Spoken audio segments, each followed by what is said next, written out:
Hello everyone, আসসালামু আলাইকুম সবাইকে। সবাই কেমন আছেন? আশা করি সবাই অনেক বেশি ভালো আছেন। আলহামদুলিল্লাহ, আমিও আপনাদের দোয়ায় এবং আল্লাহর রহমতে অনেক বেশি ভালো আছি আমার পরিবার নিয়ে। এই তো আমার চ্যানেলের আজকে ফার্স্ট ব্লগ। যেহেতু ফার্স্ট ব্লগ অনেক ভুল হতে পারে। যদি কোনো ভুল হয়ে থাকে সবাই একটু ক্ষমা সুন্দর দৃষ্টিতে দেখবেন। আর ভালোবাসা দিয়ে আমার পাশেই থাকবেন। আমিও আপনাদেরকে ভালোবাসা দিয়ে পাশেই থাকবো ইনশাআল্লাহ। এই তো আজকে ব্লগটা সকাল থেকে শুরু করলাম। দেখতেই পাচ্ছেন মশারিটা তোলার আগে আমার ছোট ছেলেটা ঘুম থেকে উঠে তাকিয়ে আছে আর বড় ছেলেটা ঘুমিয়ে আছে। আর ওকে ডেকে ডেকে ওঠালাম। ওর একটা অভ্যাস কি জানেন? যেদিন ওর স্কুলটা বন্ধ থাকে সেদিন সে তাড়াতাড়ি উঠে, আর যেদিনকে খোলা থাকে সেদিন সে ঘুমায়, ডেকে ডেকে ওঠাতে হয়। আর এই তো দেখেন ক্যামেরাটা অন করার সাথে সাথে ছোট ছেলেটা কিভাবে ক্যামেরার দিকে তাকিয়ে আছে। সবাই একটু মাশাআল্লাহ বলবেন।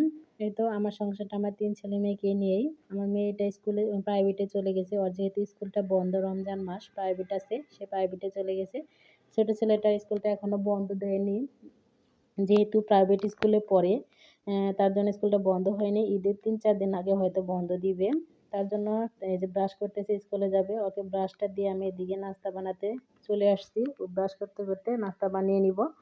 আর ওর মানে নাস্তা বানিয়ে খাওয়াই আবার নাস্তা দিয়ে দিতে হবে, যেহেতু আর ১:৩০ দিকে স্কুল ছুটি হয়, তার জন্য টিফিন দিয়ে দিতে হয়। এর ফাঁকে দেখা যায় আমি বাসার অনেক কাজগুলি করে নিয়েছি, সেগুলো আর ভিডিও করা হয়নি। বাসায় ছোট বাচ্চা থাকলে কি যে আর কি হয় সেটাই।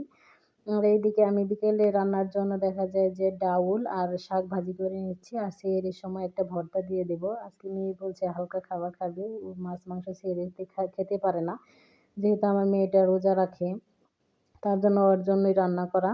আর এদিকে আমি বেগুনি ভেজে নিচ্ছি। বেগুনিগুলো দেখেন আমার কি সুন্দর ফুলকো ফুলকো হয়েছে। সবাই একটু মাশাআল্লাহ বলবেন।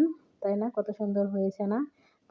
আর এদিকে আমি মানে ইফতারের জন্য যা যা প্রয়োজন, ছোলা, আলুর চপ, তারপরে পেঁয়াজু, এগুলো আমি আস্তে আস্তে সব জিনিসই ভেজে নিলাম। আসলে কি আমার হাসব্যান্ড বাসায় থাকে না, চাকরি সূত্রে বাইরে থাকে। আমার ৩ ছেলে মেয়েকে নিয়ে আমার সংসার।